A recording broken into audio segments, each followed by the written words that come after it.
तो दोस्तों आज मैं एक्सप्लेन करने वाला हूँ नेटफ्लिक्स के ऊपर रिसेंटली रिलीज करी गई एक काफी श्रापित स्पेनिश हॉरर मूवी को, जो कि इसी साल आई है। इस मूवी का नाम है एस्पांताहो यानी कि द स्केयरक्रो, जो कि एक बहुत ही खतरनाक और श्रापित मूवी है। इस मूवी के अंदर एक ऐसी पेंटिंग है जिसको जो कोई भी देखता है या फिर ओनर बनता है उसका पूरा परिवार जिंदा नहीं बचता। तो उम्मीद करता हूँ कि आपको ये जरूर पसंद आएगी। और रिसेंटली मैंने एक और स्पेनिश हॉरर फिल्म को एक्सप्लेन किया है जो कि बहुत ही बेहतरीन है, जिसका नाम है रोजारियो। उसके अंदर पालो मेयोम्बे नाम का खतरनाक रिचुअल है, तो जाकर जरूर देखिएगा। उसका लिंक आपको नीचे डिस्क्रिप्शन, पिन कमेंट दोनों में मिल जाएगा। तो चलिए अब बिना किसी देरी के चलते हैं सीधा वीडियो की तरफ।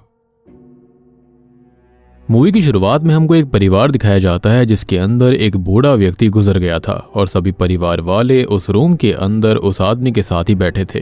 तभी हम एक लेडी को उस रूम के बाहर बैठा देखते हैं और वो बस रोए जा रही थी। अब अगला सीन आता है फ्यूनरल वाले दिन का, जहां पर हम ये जान पाते हैं कि जिस बूढ़े व्यक्ति की मौत हुई थी उसका नाम असल में पाब्लो था और वो एक एंटीक शॉप का ओनर था। बात करें पाब्लो के परिवार के बारे में तो उसकी बीवी का नाम रोजा है, उसकी बेटी का नाम मोनेत है और मोनेत के पति का नाम जैक। इनका एक बेटा भी है जिसका नाम कीथ होता है। साथ ही साथ इनके परिवार के अंदर दो नौकर भी हैं जिनके नाम है फ्रीदा और हेनरी।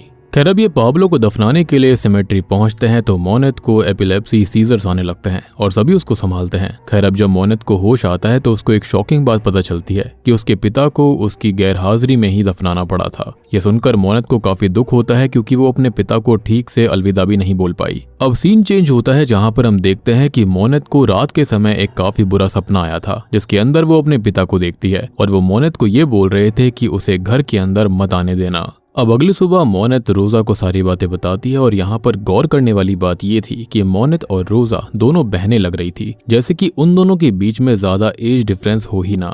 और ये बात बहुत ही ज्यादा वियर्ड होती है। अब रोजा जो थी ये बात सुनकर वो यही कहती है कि सबके सपनों में उनके खत्म हुए फैमिली मेंबर्स नहीं आते। अब तभी वहां पर फ्रीदा आ जाती है और रोजा मोनेत से पूछती है कि वो क्या बना रही है। तो मोनेत एक डिश बना रही थी जिसके अंदर बहुत मेहनत लगती है और फ्रीदा मोनेत से कहती है कि हाँ वो वही डिश बना रहे हैं। और फ्रीदा के फेस पर हम साफ देख पाते हैं कि वो काफी ज्यादा कंफ्यूज हो गई थी। रोजा मोनेत को नूडल्स बनाने के लिए कहती है तो मोनेत कहती है कि उन्होंने फ्यूनरल वाले दिन नूडल्स बनाए थे और फ्रीदा ये सुनकर फिर से कंफ्यूज हो जाती है कि ये कैसी बात हो रही है। लेकिन फ्रीदा फिर भी बोल देती है कि हाँ उन्होंने नूडल्स बनाए थे। अब इसके बाद हम जैक और मोनेत को देखते हैं और हमको पता चलता है कि जैक की असल में एक और बीवी है और एक बच्ची भी है। अब क्योंकि उसकी बच्ची बीमार थी तो वो उससे मिलने जा रहा था और मोनेत भी उसको जाने देती है। मोनेत उससे काफी प्यार करती थी और जैक भी अपनी बीवी और बेटे कीथ से काफी ज्यादा प्यार करता था और इसलिए वो कीथ को एक प्रोटेक्शन चार्म देकर जाता है। अब मोनेत जो होती है वो जैक को जाने के लिए अपना ट्रक दे देती है और जैक के जाने के बाद में हेनरी और फ्रीदा बाकी का बचा हुआ एंटीक सामान शॉप के अंदर रखने लगते हैं। और उन्हीं चीजों के बीच में एक पेंटिंग भी मौजूद थी जिसको देखकर रोजा काफी डर गई थी। वो मोनेत को उसे सीधे बेच देने के लिए कहती है और बोलती है कि वो उसे शॉप में ना टांगे। लेकिन जब मोनेत रोजा से ये पूछती है कि वो इस पेंटिंग को वहां पर क्यों ना टांगे तो रोजा इस पर कोई जवाब नहीं देती, जिसके चलते मोनेत जो होती है इस पेंटिंग को शॉप में टांग देती है। अब वहीं पर हम तभी एक रेवन बर्ड को भी देख पाते हैं। Damn this raven bird again. खैर तभी हम देख पाते हैं कि ये पेंटिंग एक बीजुका की थी यानी कि स्केयरक्रो की। अब सीन रात की तरफ शिफ्ट होता है और आज प्रेयर का पहला दिन था और इसके बाद 8 दिन तक और प्रेयर्स होने वाली थी। प्रेयर के लिए वहां पर काफी सारे लोग भी आए हुए थे और प्रेयर्स करने के बाद सभी खाना खाते हैं और फिर अपने अपने घर चले जाते हैं। उन सभी के जाने के बाद में हेनरी वहां पर आता है और वहां से खाना लेने लगता है और वो अपने रूम में चला जाता है जहां पर वो गेम खेलने लगा था। लेकिन अचानक से वहां पर बहुत सारे ग्रास हॉपर्स उसको दिखाई देते हैं जो कि हेनरी के रूम में आ रहे थे और एक ने तो उसकी गर्दन पर काट भी लिया था। अब फिर एक और ग्रास हॉपर यानी कि टिड्डा आकर उसके हाथ पर बैठ जाता है और वो उसे एक लाइटर की मदद से जलाने की कोशिश कर रहा था। लेकिन होता यह है कि उल्टा हेनरी के ही हाथ में आग लग जाती है। अब वो आग से बचने के लिए बाहर जाने की कोशिश करने लगता है और जैसे ही वो दरवाजे को खोलता है तो बाहर वही खतरनाक बीजुका था जो कि उसको खत्म कर देता है। फिर हम उसी पेंटिंग को देख पाते हैं जिसके अंदर हम हेनरी को भी देखते हैं और अचानक से वो पेंटिंग नॉर्मल हो जाती है। ऐसा लग रहा था कि किसी शैतानी शक्ति ने उसकी सोल को कंज्यूम कर लिया हो और ये पेंटिंग पक्का श्रापित थी। अब अगली सुबह जब फ्रीदा हेनरी को उठाने जाती है तो वहां पर हेनरी था ही नहीं, बस वहां पर फ्लोर पर घास पड़ी हुई थी, विच इंडिकेट्स कि जो कुछ भी हुआ वो बिल्कुल असल था। अब उनको ये लगता है कि शायद से हेनरी शहर गया होगा, तो फ्रीदा, मोनेत और रोजा मार्केट में सब्जियां खरीदने के लिए चले जाते हैं। अब मार्केट के अंदर जब मोनेत सब्जियां चेक कर रही थी तो उसे फिर से एपिलेप्सी का सीजर आने लगता है, लेकिन वो किसी तरह खुद को संभालती है और फ्रीदा मोनेत को उसकी दवाई देती है। फिर मोनेत फ्रीदा को कहती है कि अब वो ठीक है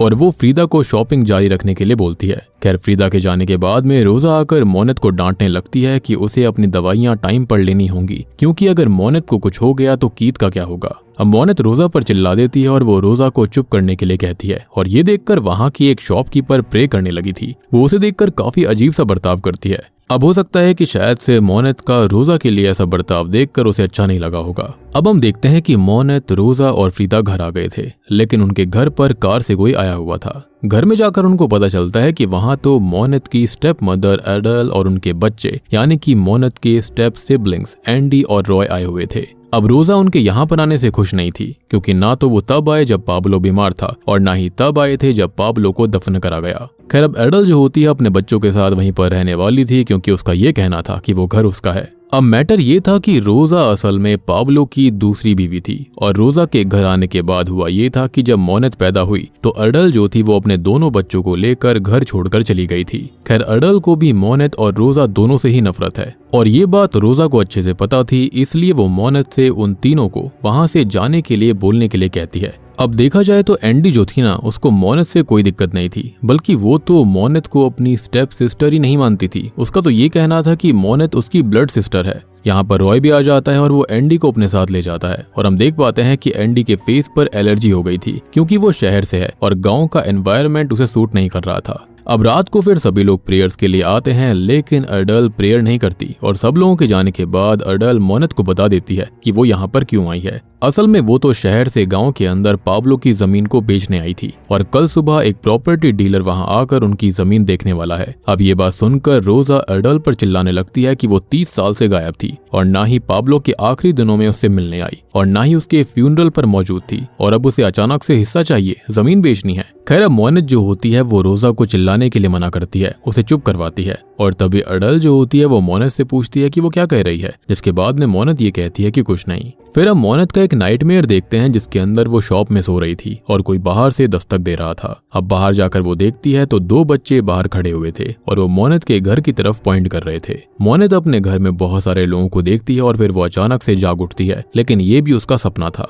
और फाइनली वो सच में जाग गई थी। फिर मोनेत के साथ में अडल, एंडी, रॉय, फ्रीदा और कीथ पाब्लो के खेतों में जाते हैं, और प्रॉपर्टी डीलर को भी वो जमीन बहुत पसंद आ गई थी। खैर अभी वो जमीन को लेकर बात कर ही रहे थे कि तभी वहां पर एक बहुत बड़ा ग्रास हॉपर्स का झुंड उन सब की तरफ बढ़ रहा था, यानी कि टिड्डो का झुंड, और किसी तरह वो सभी कार में बैठकर खुद को बचाते हैं। यानी कि कुछ तो था जो कि इस जमीन को बेचने देना नहीं चाहता। अब बहुत सारे टिड्डे उनकी कार की विंडोज पर आकर लग रहे थे। खैर इन सब के बाद में वो सभी एक रेस्टोरेंट में जाते हैं, और वहां पर रोजा मोनेत को अपने हक के लिए लड़ने के लिए बोलती है, लेकिन मोनेत कहती है कि वो ऐसा नहीं करेगी, और रोजा गुस्से में वहां से जाने लगती है, और वो एक ग्लास का बर्तन भी फेंक कर जाती है। और यहाँ पर ये जो टिड्डो वाला सीन था ना, इसको देखकर मुझे द मम्मी मूवी की याद आ गई। और अगर आपको भी ऐसा लगता है तो do let me know in the comment section. अब रात को तीसरी प्रेयर करी जाती है, और प्रेयर करने के बाद में अडल मोनेत से ये कहती है कि वो उस घर को बेचकर रहेगी। तो इस पर मोनेत ये कहती है कि अगर वो ऐसा करती है तो वो कहाँ रहेगी। तो इस पर अडल ये बोलती है कि ये उसकी जिम्मेदारी नहीं है और उसे वो घर बेचना ही है। अब यहाँ अडल मोनेत को बुरा भला बोलने लगती है, और गुस्से में रोजा एक टेबल उठाकर फेंक देती है, और मोनेत भी वहां से चली गई थी। अब रॉय का कहना था कि ये सब इसलिए हो रहा है क्योंकि उन्होंने डैड को नाराज कर दिया है। ना तो अडल ने उन दोनों को अपने डैड से तब मिलने दिया जब वो बीमार थे, और ना ही तब जब उनका फ्यूनरल था। खैर अब रॉय ये सब कहकर वहां से चला जाता है, यानी कि कहीं ना कहीं वो भी अपनी माँ अडल से काफी गुस्से में था। खैर अब रॉय के जाने के बाद में अडल पाब्लो की चीजों को एक बैग में डालने लगती है, वो भी जलाने के लिए। तभी मोनेत उससे ये कहती है कि उसे पता है कि वो सब कुछ अडल का है, वो घर, वो जमीन, सब कुछ, लेकिन क्या वो बस इस घर को मोनेत और उसके बेटे कीथ के लिए नहीं छोड़ सकती, क्योंकि वो कहाँ जाएंगे। तो यहाँ पर अडल फिर से उसे बुरा भला सुनाने लगती है, और तब मोनेत इस बात को समझ जाती है कि हाँ, अडल भी कितनी ज्यादा हर्ट हुई होगी जब उसकी माँ रोजा ने पाब्लो से शादी करी थी।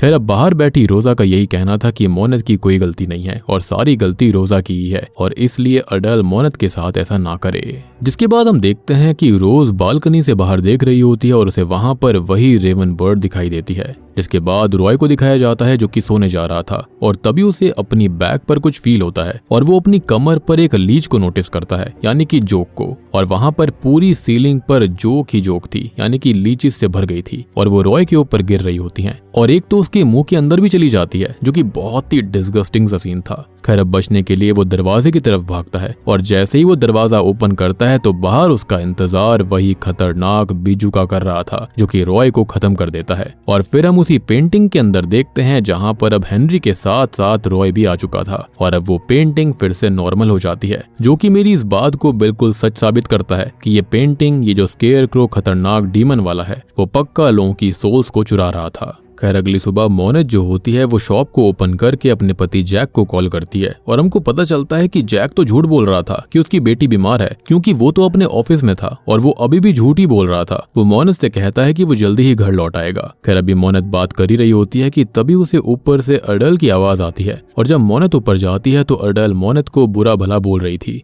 अडल ये बोलती है कि मोनेट की वजह से ये घर श्रापित है, हॉन्टेड है और इसलिए रॉय गायब हो चुका है। वो ये बोलती है कि वो भी अपनी माँ रोजा की तरह ही है जिसने कि एक शादीशुदा इंसान से शादी करी। और ये बात सुनकर रोजा बहुत गुस्सा हो जाती है और वो अडल को एक स्टिक से पीटने लगती है, लेकिन मोनेट उससे वो स्टिक छीन लेती है और जाने से पहले रोजा मोनेट को इतना बोलकर जाती है कि खुद लड़ना सीख लो। खैर अब तभी वहां पर पुलिस आ गई थी क्योंकि रॉय गायब था और अडल रॉय की मिसिंग कंप्लेंट फाइल करती है और साथ ही साथ फ्रीदा भी हेनरी की मिसिंग कंप्लेंट करती है क्योंकि इतने दिन तक वो शहर में नहीं रह सकता था। खैर अब चौथी रात आ जाती है जहां पर फोर्थ प्रेयर होती है और हमको एक फ्लैशबैक दिखाया जाता है जिससे हमको पता चलता है कि रॉय और एंडी अपने पिता से मिलना चाहते थे जब वो बीमार थे और वो दोनों उसके फ्यूनरल पर भी जाना चाहते थे, लेकिन अडल ने उनको जाने नहीं दिया। खैर जब एंडी ये बात अडल से करती है तो अडल का ये कहना था कि एंडी को क्या पता कि किसी के अबैंडन करने से कैसा फील होता है और फिर अडल रूम से बाहर चली जाती है। बेसिकली वो इतनी फ्रस्ट्रेटेड थी, इतना गुस्सा थी पाब्लो से और इसी के चलते उसने पाब्लो से अपने बच्चों को दूर रखा।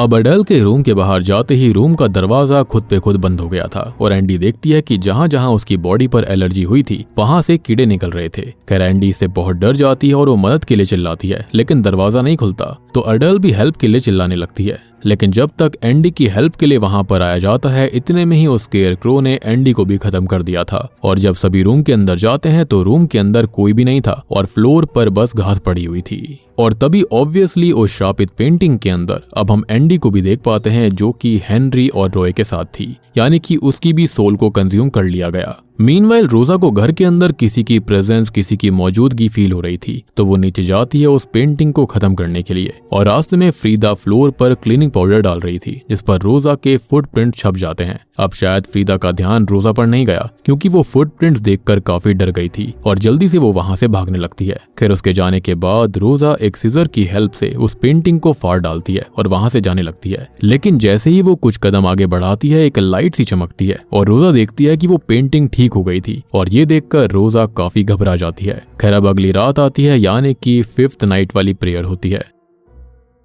और प्रेयर खत्म होने के बाद मोनेट के पास जॉर्जिया नाम की एक शेमन आती है और वो कुछ रिचुअल करती है। वो उनको बताती है कि उनके घर के अंदर किसी इविल स्पिरिट का वास है। नीचे हो रही आवाजें सुनकर अडल भी नीचे आती है और मोनेट उसे सब कुछ बताती है। खैर अब जॉर्जिया रोजा से पूछती है कि उनके घर में कोई नया पर्सन आया है या फिर कोई नई चीज आई है और यहाँ पर हम मोनेट और अडल के फेस पर एक काफी कंफ्यूज्ड एक्सप्रेशन देख पाते हैं। खैर अब रोजा जॉर्जिया को उस पेंटिंग के बारे में बताती है और जॉर्जिया एक रिचुअल करती है और किसी तरह का धुआं उस पेंटिंग पर डालने लगती है और वो सभी उस पेंटिंग में उन सब लोगों को देखते हैं जिसे उस स्केयरक्रो वाले मॉन्स्टर ने खत्म किया था। खैर अब ये सब देखकर जॉर्जिया बहुत डर गई थी और वो वहां से जाने लगती है। जॉर्जिया के जाने के बाद में अडल उस पेंटिंग को नीचे उतारती है और वो उस पेंटिंग को अपनी कार में रखती है और रोजा और मोनेट के साथ अपने एक दोस्त के पास जाती है जो कि पेंटिंग्स को देखने में एक्सपर्ट था। खैर वो उनको बताता है कि वो पेंटिंग सिल्वियो मदाम्बे नाम के एक पेंटर ने बनाई थी और उसने बहुत सारी पेंटिंग्स बनाई थी और वो काफी फेमस भी था 50s और 60s में, यानी कि 1950s और 60s में।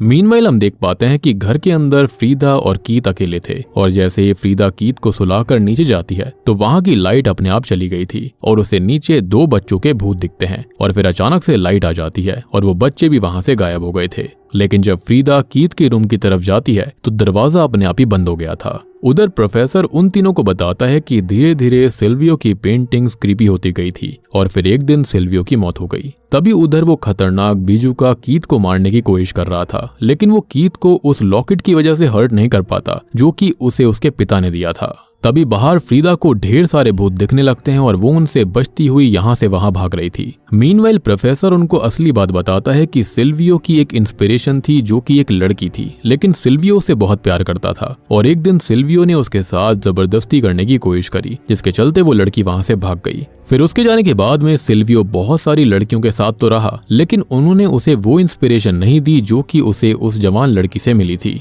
इसलिए गुस्से में आकर वो उन लड़कियों को मार डाला करता जो कि उसके साथ रहती थी और वो उनका खून ड्रेन कर देता था, जिसके बाद वो उनके ही खून के अंदर अपना खून मिलाया करता और उससे पेंटिंग करता था। और वो स्केयरक्रो वाली पेंटिंग भी उसने ऐसे ही पेंट करी थी, यानी कि वो खून से बनाई गई थी और ये खून नॉर्मल लोगों का नहीं था बल्कि मासूम लड़कियों का खून था। एनीवेज अब हम देखते हैं कि उस स्केयरक्रो ने फ्रीदा को खत्म कर दिया था। तभी प्रोफेसर इन तीनों को उस जवान लड़की की फोटो दिखाता है और उस फोटो के अंदर ये जवान लड़की कोई और नहीं बल्कि रोजा खुद थी। जी हाँ, यानी कि मोनेथ की माँ। खैर अब ये तीनों कार में बैठकर घर जाने लगते हैं और तब रोजा उनको बताती है कि तब वो काफी छोटी थी और उसे पैसों की जरूरत भी थी, इसलिए उसने वो सब किया। लेकिन उसे नहीं पता था कि सिल्वियो की इंटेंशंस ठीक नहीं थी। खैर यहाँ पर अडल मोनेथ के ऊपर चिल्लाने लगती है और उससे पूछने लगती है कि उसका परिवार कहाँ है, यानी कि एंडी और रॉय। तो मोनेथ कहती है कि उसे कुछ नहीं पता। खैर अब जब वो तीनों घर पहुंचते हैं तो उन्हें फ्रीदा घर पर नहीं मिलती, यानी कि वो भी खत्म हो गई थी और हम कीथ को बिस्तर के नीचे छुपा पाते हैं। वो बाहर निकलकर मोनेथ के पास जाता है। वो बहुत ही ज्यादा डरा हुआ था। वो ये बताता है कि जो पेंडेंट उसके पिता जैक ने दिया था उसी वजह से वो स्केयरक्रो से हर्ट नहीं कर पाया। अब सीन आता है छठी रात पर, यानी कि 6th प्रेयर वाली शाम पर। बाहर सभी प्रेयर्स कर रहे थे और अंदर अडल को खांसी आ रही थी, तो वो अपने मुंह के अंदर कुछ फील करती है और जब वो उस चीज को पकड़कर बाहर निकालती है तो वो चीज एक बहुत बड़ा जिंदा चूहा था। खैर अब वहां पर और भी बहुत सारे चूहे होते हैं, तो वो बहुत चिल्लाती है और उसकी आवाज सुनकर मोनेथ, रोजा और कीथ अंदर आते हैं और जैसे ही वो तीनों अंदर आते हैं तो वो चूहे गायब हो गए थे। खैर चूहे जो थे वो भले ही गायब हो गए थे, लेकिन वो बीजुका वहां पर अडल को मारने के लिए आ गया था, लेकिन वो उनके पास नहीं आ रहा था क्योंकि कीथ के पेंडेंट से वो डर रहा था। तो रोज वो पेंडेंट कीथ के गले से निकालकर उस स्केयरक्रो पर फेंक देती है और वो स्केयरक्रो वहां से चला जाता है। खैर उसके जाने के बाद मोनेथ उस पेंटिंग को उठाकर बाहर ले जाती है और जला देती है। अब कहानी 7वीं प्रेयर यानी कि 7वीं शाम पर आती है और अब प्रेयर करने को बस कीथ, अडल और मोनेथ ही बचे हुए थे, क्योंकि जो कुछ उस घर के अंदर हुआ था, जो हादसे हुए थे, यानी कि जितने लोग गायब हुए, इसके चलते वहां पर कोई भी नहीं आया था। खैर अब वो सभी प्रेयर्स कर रहे होते हैं कि तभी उन्हें बेसमेंट से कुछ आवाज आती है और जब वो नीचे जाकर चेक करते हैं तो वो ये देखते हैं कि वो पेंटिंग अपने आप अपनी जगह पर आ गई थी और उसे कुछ भी नहीं हुआ था। खैर ये देखकर वो उस पेंटिंग के बारे में और पता करने के लिए प्रोफेसर को बुलाते हैं और प्रोफेसर उनको बताता है कि उस पेंटिंग का आखिरी ओनर एक बड़ी कंपनी का मालिक था और कहा जाता है कि जिसके घर में भी ये पेंटिंग गई है या फिर जो उसका ओनर हुआ है, उसके घर के अंदर रहने वाले लोग अजीब और बहुत ही ज्यादा रहस्यमयी तरीके से गायब हो जाते हैं। खैर अब वो उनको एक पिक्चर भी दिखाता है उस कंपनी के मालिक की और मोनेथ उस पिक्चर के अंदर जैक को देखती है, क्योंकि असल में जैक उसी कंपनी में काम करता था। अब मोनेथ सब समझ जाती है कि वो पेंटिंग जैक ही वहां पर लेकर आया था और जैक ने ऐसा इसलिए किया ताकि जब मोनेथ के साथ साथ उसके परिवार वाले सभी मेंबर्स खत्म हो जाएंगे तो सारी की सारी जमीन उसके नाम पर हो जाएगी। और क्योंकि पहले उस पेंटिंग का ओनर जैक का ही बॉस था, तो ऐसा करने से जैक ने ओनरशिप मोनेथ को दे दी थी और शायद से डील यही रही होगी कि जैक किसी और को वो पेंटिंग बेच दे और बदले में उसका बॉस जैक को बड़ी पोस्ट पर रख लेगा। और मुझे ऐसा लगता है कि जैक जो था ना, उसने खाली ये प्रॉपर्टी के लिए नहीं किया था, बल्कि उसकी एक और बीवी और बच्ची भी थी। सो आई बिलीव कि वो उनसे ज्यादा प्यार करता है।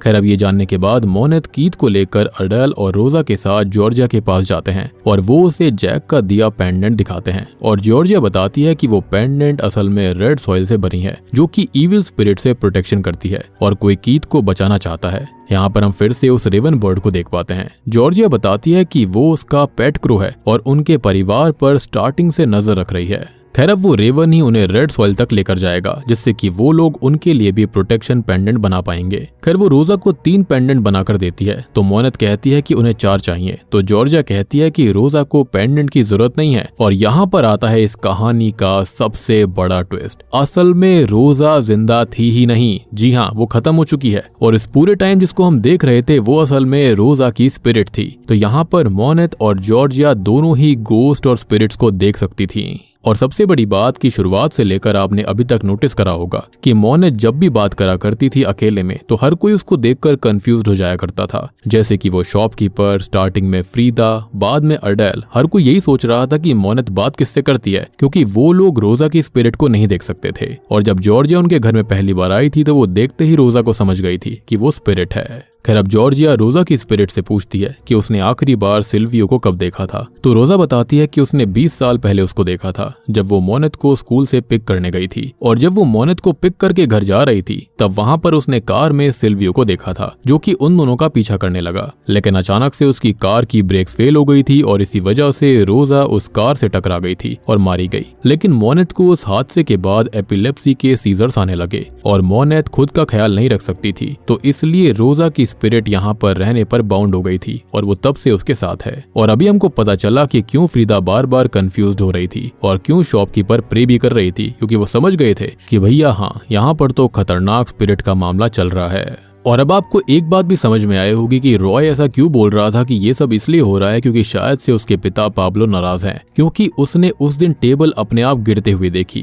एडल को उस स्टिक से किसी इनविजिबल फोर्स ने मारा था, जो कि कोई और नहीं बल्कि रोजा ही कर रही थी। और रेस्टोरेंट के अंदर भी सेम चीज हुई थी, जैसे कि वहां पर वो बर्तन फेंका गया था तो वहां पर कोई भी नहीं था, बल्कि वो रोजा की स्पिरिट ने किया था। और आपको याद हुआ कि रोजा की स्पिरिट ने मोनेट को कहा भी था कि उसको खुद के लिए कदम उठाना होगा, खुद की रक्षा खुद करनी होगी, और जब तक वो ऐसा नहीं कर सकती तब तक रोजा की स्पिरिट बाउंड थी। खैर अब जॉर्जिया का तो ये कहना था कि जैसे कि रोजा की स्पिरिट मोनेट के साथ है, वैसे ही उस पेंटिंग के साथ जुड़ी हुई है सिल्वियो की स्पिरिट, और कर्स को, श्राप को खत्म करने के लिए उन्हें उस व्यक्ति को लेकर आना होगा और उस पेंटिंग के सामने रखना होगा जो कि उस पेंटिंग को वहां पर लेकर आया, यानी कि जैक। अब फिर वो चारों कार से घर आने लगते हैं और रास्ते में फिर से मोनेट को एक बुरा सपना आता है और वो कार में हेनरी, फ्रीदा, एंडी और रॉय के भूतों को देखती है। और ये असल में कोई बुरे सपने नहीं है, बल्कि विजन्स और वार्निंग्स हैं। जैसे कि मूवी की स्टार्टिंग में पाब्लो के गोस्ट ने मोनेट से कहा था कि उसे घर में मत आने देना, यानी कि वो उस पेंटिंग की बात कर रहा था। रोजा ने भी कहा था कि इस पेंटिंग को शॉप के अंदर मत टांगना, लेकिन फिर भी उसने नहीं सुनी। खैर अब यहाँ पर फिर से विजन्स आते हैं क्योंकि मोनेट को जैक का भूत दिखता है, यानी कि उसके साथ भी कुछ होने वाला था। अब तभी मोनेट जाग जाती है और वो समझ जाती है कि जैक भी खत्म होने वाला है, और वो बहुत ही दुखी हो जाती है क्योंकि उसने जैक से सच्चा प्यार किया था और जैक ऐसा गद्दार निकला।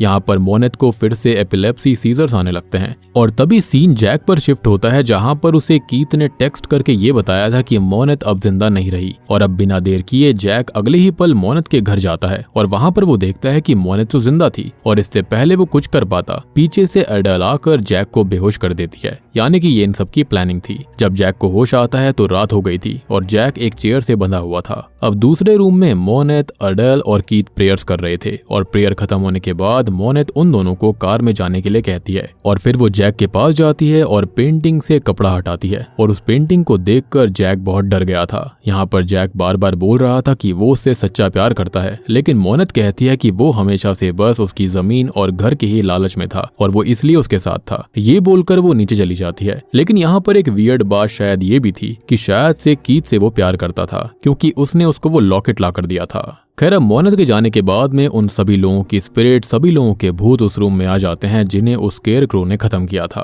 अब तभी वो बीजू का भी उस पेंटिंग से बाहर निकल कर आता है और वो जैक को खत्म कर देता है और कर्स यहीं पर टूट गया था। और मोनेट अब इन सब से काफी दुखी होती है कि जिसे उसने इतना प्यार किया उसने उसको मारना चाहा। अब सीन जो होता है अगली सुबह पर शिफ्ट होता है, जहाँ पर हम एडल, कीथ और मोनेट को प्रे करते देखते हैं, और आज प्रेयर का 9th और आखिरी दिन था। प्रेयर कंप्लीट होने के बाद वो तीनों वहां से जाने लगते हैं, लेकिन रोजा उनके साथ नहीं जा पाती। वो बताती है कि अब उसको आजाद होना होगा, जाना होगा। वो मोनेट को मेडिसिन टाइम पर लेने के लिए भी कहती है। अब मोनेट जो होती है वो अपनी माँ रोजा की स्पिरिट को एक और दिन रुकने के लिए कहती है, लेकिन रोजा का वक्त आ चुका था। जिसके बाद वो वहाँ से गुड बाय बोलकर निकल जाती है। खैर अब एडेल ये पूछती है कि क्या रोजा ने कुछ कहा, तो मोनेट ये बताती है कि रोजा ने उनसे माफी मांगी थी। जो कुछ भी उन्होंने किया उसकी सजा तो उनको मिल गई और वो उनसे काफी ज्यादा माफी मांग रही थी, शर्मिंदा थी। जिसके बाद में अब ये तीनों घर जाने लगते हैं और उनके बीच की गलतफहमियां भी दूर हो गई थी। और बूम, इसी के साथ में स्केयरक्रो यानी कि एस्पांताहो फिल्म यहीं पर खत्म हो जाती है।